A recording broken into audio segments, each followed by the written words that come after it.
Today I wanted to talk about how no matter how bad life gets, no matter what situations, what things happen in your life, no matter what happens, you should always keep your heart open to the world, to people, to relationships, to anything, to God, to everyone, to anything in the world. You have to keep your heart open, because that is the bold way, and often the bold way is the right way. But not only because it's the bold way, because there are just so many reasons why opening your heart to the world is beneficial. And that's the childlike stance of living life, because children are so carefree and innocent, and everything they do comes out of like security and boldness and just being who they are. That is what I think opening your heart means to the world.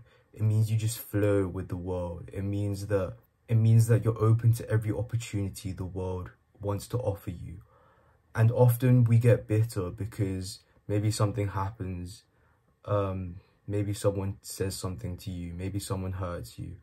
And that's why it's so important to forgive. That's why Jesus tells us to forgive so much. It's about you. It's for your own benefit.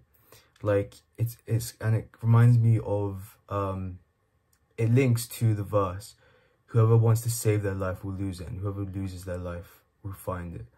Because it's like, if you forgive on kind of the surface level, it's like you're lowering your self-worth. But then on a lower level, you're actually setting yourself free. You're actually doing yourself a favor. That's another example of why God tells us whoever tries to save their life will lose it, and whoever will lose their life will find it. And also, it's about just not being a victim. It's about, because when you close your heart, you're kind of saying, oh, the world has hurt me in some way, and therefore, I'm such a victim, and life is unfair, and all these, these things that you say in your head maybe when you're weak, and like, not that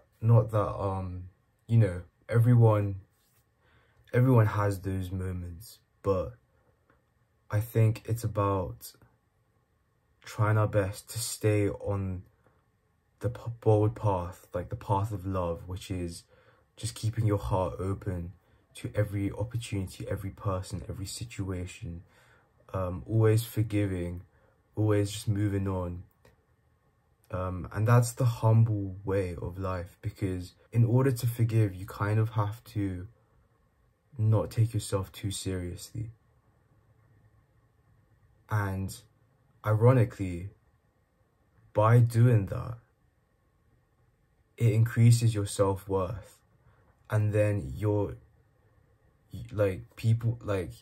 will be taken more seriously, because you are a stronger person by learning to forgive and move on. And it just sets you free. It sets you free, because if you're being a victim, it also means you're admitting to the world that you're not good enough. You're like, the world is stronger than you. The world is overpowering you, and you can't do it in this world.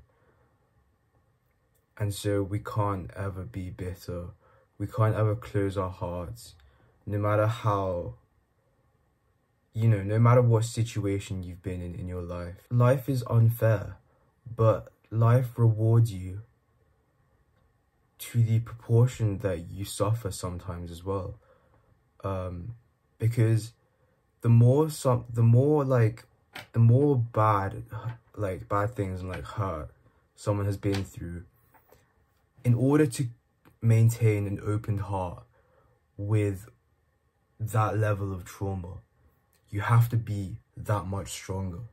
So what I'm trying to say is, the people who have been through more pain and trauma, if they have the right mindset of keeping their heart open, not letting life ever get to them, then they will have to become stronger to maintain that mindset, because they have been through so much more. And so therefore they become higher people in many, like they become their opportunity for boldness increases to the level of the pain that they have experienced. And I think that's the beautiful thing about life, because God is just. Like, he rewards, he gives people what they deserve. And it's like, if someone has been through a lot of pain, it also means they have the most potential of getting wisdom, of getting boldness, of having a bigger heart. And that's the price you have to pay for a big heart. And that's why Jesus suffered the most on this world, because he had the biggest heart and he did what no one else could do. And he never closed his heart to the world. And that made him the strongest person, like spiritually, mentally, emotionally.